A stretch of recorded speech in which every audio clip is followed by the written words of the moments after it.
Anajua ninavyompenda. Nikimuona muda wote mimi nafurahi tu. Alafu mimi nachekaga.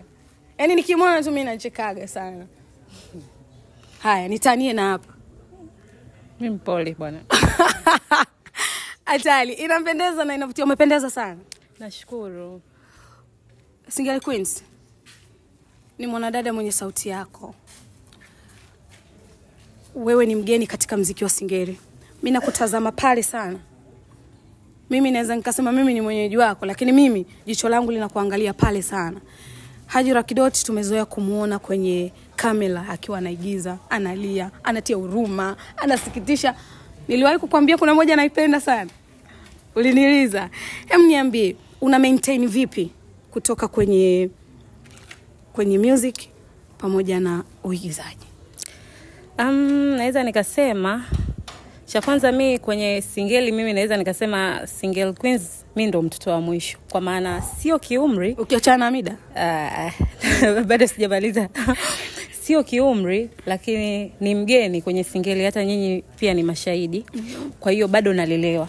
Kwa hiyo mimi ni mtoto wa mwisho ambaye si mbaya, nimepokelewa vizuri na ninafanya vizuri na mashabiki sasa hivi kwenye Singeli na mimi.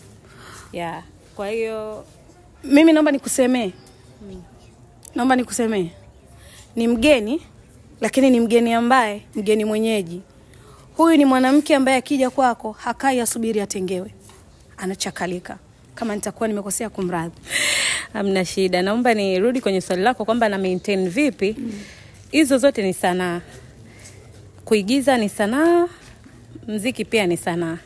Kwa hiyo ni namna tu ambavyo natenga muda, hapa nitafanya kazi ya uigizaji, hapa nafanya kazi ya Singeli, na zote zinakaa tu vizuri. Okay. Yes, kwa sababu vyote ni ndani ya kitu ambacho mimi nakifanya.